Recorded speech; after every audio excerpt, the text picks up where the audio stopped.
Hey everyone, welcome back to another episode of Small Business Stories. I am Dr. LL, Loralyn Mears, and we're going to get into the significance of having short forms for names in just a few moments, and you'll understand why when I introduce my next guest, right? Every week we bring you fabulous people. We have got this week with us Holly Golebiowski. She goes by Holly G for, well, I can make fun. I've had a name like that in the past that has more consonants than vowels.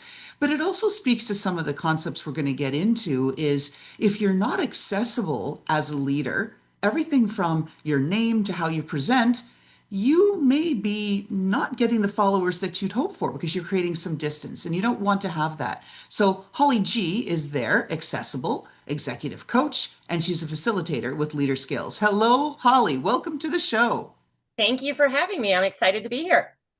Well, let's talk about that part that I just in the introduction, that just even a name can be off-putting to some people and it creates distance.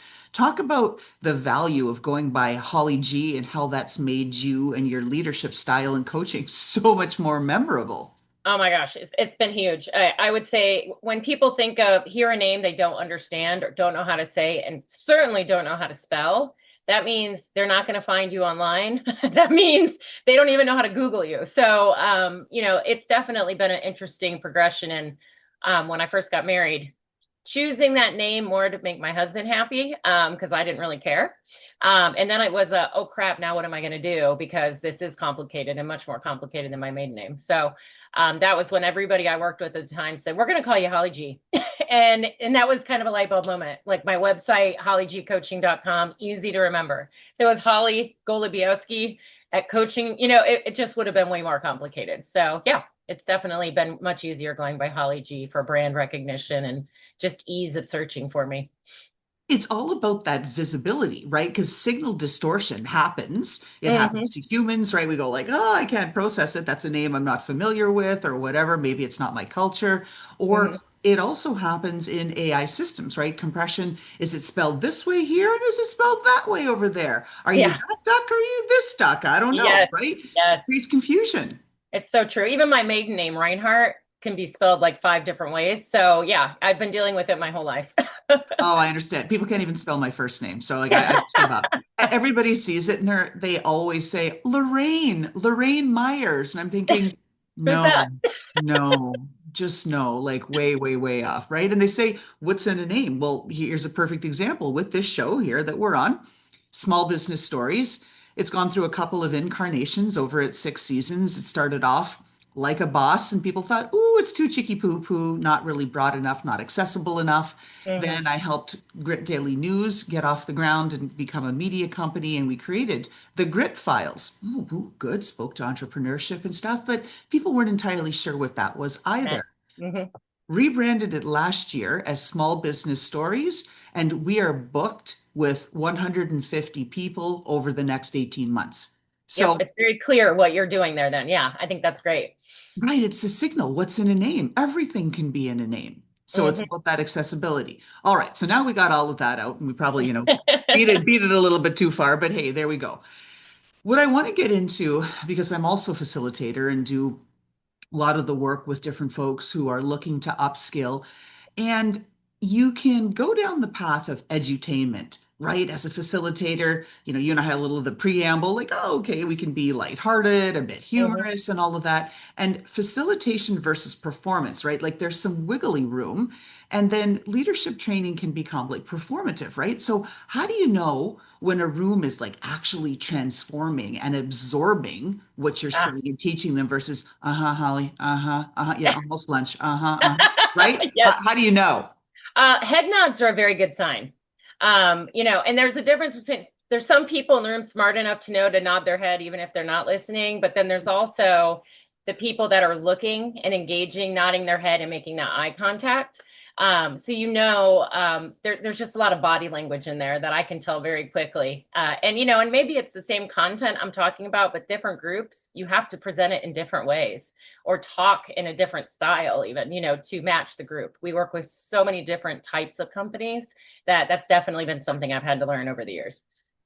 Oh, indeed. And it's not even just at the level of different learning styles, right? Like Yeah. auditory, visual, or kinesthetic. It's oh, I'm at this level of Yes. seniority or I'm at this. And when you do a public seminar, you get a mixed bag of Hmm. talent, or even a company that brings everybody in internal training and like, oh yeah, we've got some of the interns here and oh, we've got the Yeah. CEO. Yeah. Yeah. We have C-suite and the new starts in the same room. That can get very complicated. So yeah, absolutely.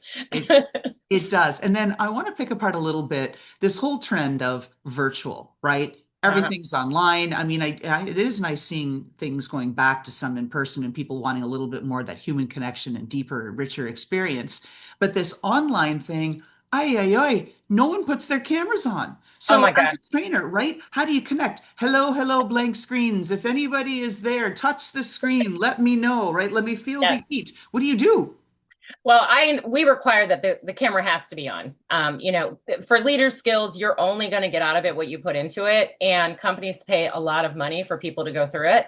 So we're very clear up front about that. Because if I can't see you, I have been on that side and I know what they're doing, and it's not listening. So Exactly right. Oh, a little laundry. Oh, yeah, there's the dog. There's the yeah, kid. Oh, and I'm hungry. Yeah, it's not to say anything negative about them because we are all getting pulled in a million directions. So if you're getting pulled on a crisis at work versus, oh, this training, I don't have to have my camera on, that's gonna suffer. So you have to be very particular about those things, I think. oh, absolutely. I had a training not too long ago, and it was a virtual training. And again, to your point, the employers pay good dollars, right, to Hmm. send their folks there. And the whole thing is that they want the person to attend the training so that their skills are improved, so that they get the value that they're looking for in the Hmm. company. That said, you know this, I know this, I'm sure our audience knows this. But anyway, did I digress the story? So this one participant had two screens up and their cell phone. They were in a common area. The training, because it was required also to be online, that we could see the camera. The participant had their cell phone on with the training, but was on the other two screens, having all of the calls and, on the phone with other people, people walking by in the common area, talking and all of this. And I finally had a chance for a one-on-one at the lunch break. And I said, whoa, whoa, whoa, what are we doing here? Yeah. Right? Your employer paid a lot of money. And then you hear the whole story. They're making me come here. Well, all the more reason then why you should pay attention. And they argued and said, they don't give me the space I need to be able to do the things. I've got to do all these deadlines, so you're just going to have to go ahead and train and pretend I'm there. I'm like, oh, Wow. Yeah. I mean, if that does occur sometimes for us, and that's when we get involved with the upper management to have conversations for them. So yeah, but that's the reality as well that we face sometimes with people. They're like, "Well, I have to do this thing." They said I have to do it. I'm like, "Okay, well, let me go to bat for you." So that happens sometimes in my role in what I do. sure. And it's a nice segue into where I wanted to go next about this whole empathy saturation point, right? We can be empathetic and like, oh my goodness, I can understand. You've got so many deadlines, you've got this, you've got that going on. Hmm. But you're in the training. Like you Hmm. need to focus on the training, right? You give a little and then you feel like, oh, they're taking. And so how do we stop this? And then one of the things where I'm curious about is where do you see empathy being misunderstood or even misapplied, like in the workplace today amongst leaders? That's a good question. That's a great question, actually. I mean, I think that first of all, some people don't understand that empathy. It doesn't mean you have to roll over. It's not like, oh, wow, that is bad. I'm listening. I hear you. So I'm just going to go let you do whatever you need to do. That is not it at all. Being an empathetic leader is so much more than that. You need to be able to put yourself in their shoes to help accomplish what you need and what they need that serves them. So it's a balance in between there of, all right, I understand. So let's see what kind of adjustments we can make to get you to still do this thing we need to do. So I think that's a big piece. A lot of times, some people are kind of tap dancing around it a little too much and give in too much to things. But also, some people are just like, I don't have time for this empathy thing, and they just don't deal with it and don't listen. So there has to be a balance there, definitely. Isn't that a direct application, though, onto how the leader should be Oh, behaving themselves? Because this absolutely. person might be here, this person might be there, and they've got to adjust. And maybe that was yesterday, this is today. Hmm. Like we had people coming in New Jersey, all the snow started, everybody's backs broken. You're like, Yeah. oh, right, I get it, I get it. We got to like ease into this. So, how do the leaders get the cue to know you need to be more empathetic or, yeah, tone it down, you're a little too much?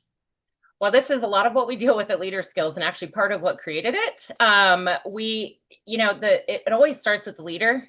So often as a supervisor, you want to look at what your team's doing and like, well, that's wrong. That's a growing opportunity. We need to fix that behavior and all the things that need to change.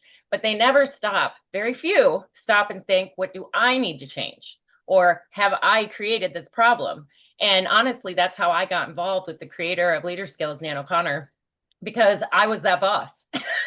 So, I learned the hard way that, things weren't getting done because of things I was doing.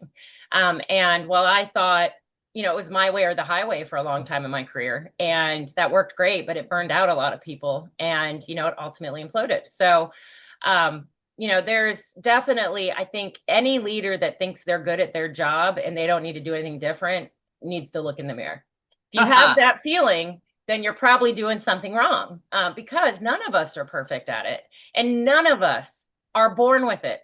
I don't care who you are. There are no such thing as a born leader. There's people born great to speak in front of groups that can get people on their bus, but maybe they're not good at the execution. Or maybe there's great leaders that can build a great plan and provide that to a team to do it well, but they're not great at that getting in front of them and talking thing. So there's so many levels and different pieces to being a great leader that I just think a lot of people out there don't realize how much more they could do to make their team better if they just look at themselves. Oh, starting with that, and then of course taking it to the level where you and I have common interest in training, Yes, develop your yes. people, right? Like we said, let's look in the mirror first. Okay, there's things I could do better. Let's not beat Hmm. ourselves up about it. A little Hmm. wet noodle action. No, no, we don't need that. But how do we move on and take it to that next level? Which speaks to my question. It seems everyone I know that has left corporate has moved on, seasoned leaders, middle-aged folks, and up, even senior folks, are now either engaging life as a coach, authors, trainers. It seems to be an explosion. So, how do we start to separate credible leadership development, right, from like just charismatic self-branding with a fabulous website? How do right? How do Yes, we get to it? yes, How do we figure it out? absolutely. Well, you need to look at a track record, I think, first. There are so many people, and honestly, there are some things out there that come from people who maybe wouldn't be great leaders themselves, but do have good concepts. I do think that exists. But I think those are few and far between. I think you have to have a case of yourself, what I've done, how I have learned. Because if you haven't gotten over a hurdle, I don't think you really know. Like your list of what not to do again needs to be very long to really become that true seasoned leader. That's how you learn, that's how you adapt, it's how you can see working with different people so well. And I just don't think that, because things have gone so right for so many people in their careers, they think they're good at it. And the reality is, there's a lot of other things that came at play. Maybe it was the right product at the right time. Maybe it was the perfect team that just got along great. Maybe the company had endless resources because they had a great budget that year. Like there's a million things that come into play. So I think that's a big thing a lot of people need to recognize. Just because you've had a lot of wins under your belt, that's great. But if you don't have any losses under there, I'm really worried for you when that loss comes and how you're going to handle it. And will you really come out of that a great leader? I also think it may not translate to that training environment, instructing and coaching, because there was this set of circumstances, we'll call them A, right? Ideal set of circumstances. Yes. Now you're either coaching or training somebody who's living in the situation B, which Mhm. does not have ideal circumstances. And you may not be in a position to really help them Yeah. affect change because you don't fully understand the Yeah, scope. you don't have the tools or the skill set for it. Absolutely. Absolutely. Yeah. And I think that's a big discredit to some people that, are looking to make the money versus really trying to help people and really it's their passion to help people. There's a difference there. There is. And maybe that speaks to how coaches, again, in this flooded and complex and noisy marketplace, coaches, trainers, facilitators, all of this space can stay visible without oversimplifying our message down to the point where we just look like vanilla. And we don't Yeah. want to be in that other side where, like, oh, we're trendy. Here's some buzzwords and look at Yeah. me. I'm fabulous. So, how do we balance that and get our signal out so that it's coherent and clear? And people on the receiving end go, oh, yes, she's a trainer. I want her. Yeah. How do we align all that? Yeah, I don't know that we have figured that out perfectly at Leader Skills. I know, especially it's interesting because there's so many layers, but let's talk about social media first. Everybody's obsessed with social media, but think about how many people are getting off of it. Like the trends, and I don't know all the data to that, but I do know everyone in my age group, and I have a lot of siblings younger than me in the workforce that also all are talking about everybody's getting off of it. So is it really worth putting your effort into that? I don't know. Maybe it is. But it's a lot of time and energy. So we're not putting a huge focus there. So maybe we're losing people, maybe we aren't. But then also from a training program kind of world, there is so much, there's just so much out there in training programs. And that's our biggest hurdle is we're not putting money into being flashy. We're not putting money into huge advertisements. We're just over here staying busy. We keep getting clients. We've had over 2,000 graduates in the few years we've been doing this, but that's definitely something we really have been trying to kind of figure out. But, we're a small player. And there's some companies that are like 10,000 foot pie in the sky. Here's my brilliant, flashy ideas. But then there's some that's so dumbed down that it's like, well, that was worthless. Like I know to manage my time better, but how do I do that? So there's a lot of that going on. So we're just trying to stick with, we're a no bullshit training program. That's really what it is. And you're going to work very little. You're going to do 2 hours a week, probably for 2 weeks for 3 months. That's all you got to do. And you leave each 2-hour session with tools, things you can start doing right away to do this really well. So I don't know that I have a great answer for you on that one because, we're still trying to figure it out. But man, there is our creator, Nan, when she started this, she just started as my coach at a company because I was struggling. And the company at the time was so impressed with the change in me that they said, create a program. She's like, no, there are thousands of programs. Go buy one off the shelf. And they kept pushing, saying, no, they're not good enough. No, they're not good enough. She's like, there's plenty. Then she went and did the research and realized there really aren't good options. Nothing that you can put in place right away or, something that's going to appeal to all levels of management and really work to make a leader, focus on a leader, not on a level necessarily. And so she was convinced. She's like, all right, fine, I'll do it. You're right. So here we are. But yeah, there's just so much noise out there and it is very hard. And I don't know that there is a easy, there's not a formula yet for that I've seen. Have you figured out one? No, I have not figured out the formula, right? If it is, would we really be being here? I don't know. Why not? No, outside. Maybe I'd be somewhere warm, palm trees, little drinky poo in my hand, Probably sand true. in my toes, But I do appreciate your honesty because that's what this show is all about. Most people have gone through something. Many Hmm. people have gone through a lot of things. Hmm. Many people have figured out some aspect that was holding them back or their business and how did they get into this next level growth. But a lot of people are still struggling with various aspects of their business or on a personal level, just trying to how to balance it, work life, all the things, right? It's the Hmm. whole range. It's the bell curve. And Yes. so that's what this show's about is having honest conversation about, well, I've got some insights. I tried this and it sort of Yeah. kind of mostly worked, but I don't know. Do you know? Maybe I don't know. Maybe people Yeah. respond to the show notes, who knows, right? Hmm. But that's where we've Absolutely. got to start.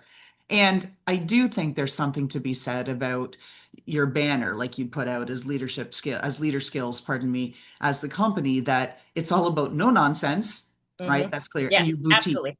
and Yes. boutique. Some people want that. They want that more customized and more intimate experience, Hmm. right? They don't want the big, big, big players where they know, like, oh, this is rote. It's like everybody's done it. It's like, no, I want Yeah. something special. I want to feel Yeah. special. Right?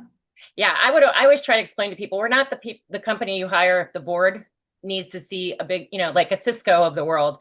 Their board's going to expect a big player, a big company, a big name for, their reports to make it look great that they've done this. But we're the company that's going to make a change, but we're not necessarily the biggest in the space doing what we do, but we're going to make a change for you. So that's really where we sit with the no nonsense. And we really enjoy saying no bullshit because that's really what it is. Out of your mouth. There we go. Yes. Right. We've got it. It's fine. It's all good. Now, where do you think leadership development, right, and coaching is going here? Let's just put our crystal balls and say 5 years from now, Holly, where do you think things are at? Do you hear more and more of a need for some therapy? That there's almost a blend of that. I mean, what are you hearing? What are you seeing? Where do you think we're going 5 years from now? Give me a prediction. Well, actually, I have a little bit of fear that with coaching growing the way it has, executive coaching, and a lot of companies are starting to see the value in that. and they want to bring them internal. I don't know if you've seen this at all, but I'm starting to see more companies hire internal coaches. And my concern with that is now they've lost that confidentiality that you really need with a coach. It's kind of like HR departments are there to protect the company, not the employee. And that's scary for a lot of people when they realize I just shared something I shouldn't because I thought they were there for me. So my concern is that internal coaches, there may be a rough patch where companies are using them to say, well, what do you think? What are you hearing? And it shouldn't be that. I hope we're going to go to a place where companies will pay for their employees to have coaches, and it'll be spent on the ones that are up and coming and that they want to develop, not the ones that are the biggest problem, because you shouldn't waste your resources necessarily on people that are unmotivated. But I really hope that's something we see. I don't know if it's going to happen or not, but I definitely think personally for me, having a coach that was outside of the company, a voice of reason, an unbiased party, and someone who didn't know everybody in the company that already had assumptions about all those people and how they work, I think that was huge for me. So I hope that we're going to see more companies put into their budgets money for that. And I also hope that these companies that are hiring them internally don't take advantage of that role in a way that will make it less valuable for their employees and become more of a risk for them. So that's just something I've been kind of watching. Again, I don't have the data for it, but I do think that the more, when I first got a coach 10 years ago, I will never forget, it was like, what is an executive coach? And now you don't hear that nearly as much as you used to. So people are starting to see the value, whether they're paying for it themselves or their company's doing it for them. But I think that's a good sign in itself, that people are starting to get it and realize there's a need for it. Because I definitely think companies, my biggest frustration with corporate America is like the tiny line item in their budget for training is, it's just so small compared to how many employees they have. And there was a study done, I think it's a few years old now, where it came out to like $954 per employee was the average spent on training. And if you think about that number, think about how much they spend just on new hires. That eats up all that money. You don't leave anything for your good employees or the ones that maybe just need a little bit more to be a better leader or just to manage their time better, those kinds of things. So I really, really wish companies would just understand that turnover is a huge product. It's a result of people feeling not valued, not invested in, and putting that training into new hires and not leaving anything for everybody else is a huge issue, I think, and a lot of reasons why companies see this high turnover. And if I hear one more time someone say, I don't want to spend money and then they leave, I don't want to do that, I'm like, but you're literally creating the problem with that mentality. So that's also something else that sticks in there for me. Oh, yeah, absolutely. It sticks in my craw too. Yeah. One of the things you didn't say, and I was curious about that, you didn't talk about the potential dawning of the AI coach. So Oh, yeah. in my situation, I get invited to a lot of, sort of beta testing softwares, these Hmm. kinds of things, because I'm on that like techno weenie side, the cool nerd, I like to think of myself I as. like But that. Mhm. so I get invitations to look at, oh, here we've got this, here's a new AI coach, here's this, here's that, oh, all different kinds of things. And I know one of the top three insurance companies in the country has been collecting its case notes from all of its therapists for 6 months and assembling them. What direction is that going Yeah, in? I think we all know. And so, right? And so I look at that and think, is that where coaching's headed, where we're just going to go and interact with whatever generative AI or maybe agentic AI, get to that next level and do a series of steps where, hey, Loralyn, let's help you with this. What's your problem? Oh, let's get into this. Here's some rationale. What do you think about all that? How effective that might be or may not be? I do think there is a place, as much as I would love to say there's not, because that's part of what I do. I'm also an executive coach, is that I think there's a place for it in some ways. Because think about it, with coaching, it's a lot of asking questions. And I think that some of them are more basic. So many of us are going so fast all the time. We don't stop to take the time to ask ourselves, what are my struggles? What am I tolerating that I shouldn't be? All those things that coaches ask you that are like aha moments. So I could see AI playing a role with some of that, the first easy stuff, I would say, that you help your clients with. But I do think there are much deeper things like career development, where you want to go, all the things you could consider, building your personal and how that's affecting it. I think there's more complicated things that we are definitely not there yet. I'm not going to say someday it won't happen because I have seen some amazing things with AI that kind of terrify me, but excite me and terrify me. But I definitely think there'll be a place where it'll be kind of a first kind of stopgap to like fill that in a lower budget way, help your people. But I definitely think there'll still be a way. It's not going to be able to solve all the problems for sure. And I think the higher level you are, the more complicated it gets. So I would be surprised if that executive coaching goes away all because of AI. I just don't see that. I'm inclined to agree with you because the first steps, as you said, just kind of the fundamentals, getting ready, getting Mhm. prepared, getting that mindset shifted to start thinking Mhm. internally, because a lot of people don't even have the wherewithal. We started at the beginning of the podcast to have that level of awareness that, ooh, you're a monster, you're a dictator. Yeah. Yeah. Pull back, right? Time Yeah. for a different leadership Yep. style. It's the look in the mirror. That's what I Right. call it. We're going to do the look in the mirror.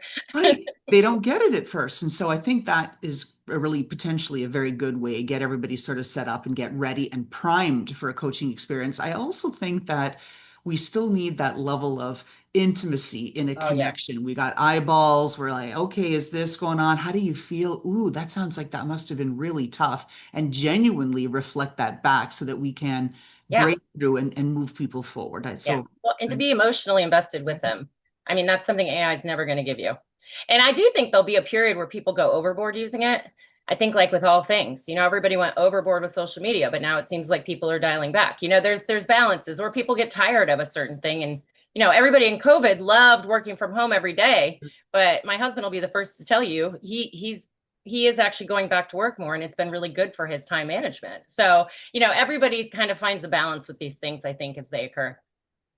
I think we're in the phase of like AI Yeah. saturation already. Yeah. Actually, Everybody use it on it's everything. it's everywhere. You can't look at a social media post, a blog, an article, or this or Yeah. that. You call, you dial in, you get somebody's AI voice note. Hi, the AI system is routing your Oh, call. yeah. Stand by. Right. And you're like, oh, for the love Oh of my Pete. God. I went to Wendy's the other day and I just wanted to get something with cheese on it and it could not solve that problem. Like it just could not solve it. So there's definitely things where you're like, oh my God, come on. I want a person. Give me a person. Yeah, I am actually that person when you dial and you're in the phone tree and it's dial 3 4, dial 4 next, hit 1 4, and you've gone through a couple of layers of the Yes. phone tree. Like I'll do the first couple and be patient, but Hmm. after the third layer and I'm still being routed and nowhere close to what I think should Yes. be my problem, then I'm like, operator, person, Like, yeah, human, agent. representative. Yes, I've been known to yell on the phone representative a few times. Yes, yes, yes, I get there. Now, as we're wrapping up our show here, Holly G, executive coach, facilitator at Leader Skills, where can people find you?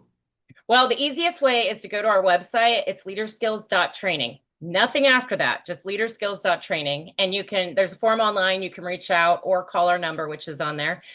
Also, we have free tips that Nan has written herself from her, I think, over 30 years now of being an executive coach. And they just come every 2 weeks free. And they're really good. I love them when I first signed up for them. And we do not mail bomb you after that. We don't put you on a sales list. So that's a great thing to start just to get those. But you can also fill out the form and reach out or call us. And, we're happy to have a discussion. Excellent. Now, last question, signature question of the show. If we got to peek in that closet of yours down there in Atlanta, where it is much warmer than it is here in New Jersey, and we got to look, and there was a pair of footwear that personified who you, Holly Golebiowski, is, Mm-hmm. represents, your personality, your everything. What are we looking at? Oh, that's a great question. Probably white heads. They do the job. They're basic, but they look cute. There you go, right? I've never You been asked that before. So that was my honest first thought to the answer to the question. It is an amazing question. I've asked it hundreds and hundreds of times. Yeah. And what's interesting in the data, nearly everyone answers with some kind of utilitarian shoe because like we're all entrepreneurs. We've got to get it done. We're moving. We're Yeah. like, it's got to be, you want to have a little bit of form, but it's all function, right? Yep. We just need to get Absolutely. it done. Yeah, yeah. Yep. Absolutely. Understood. So with that, Holly G, thank you so much for being on our show. Thank you for having me. I've enjoyed being here.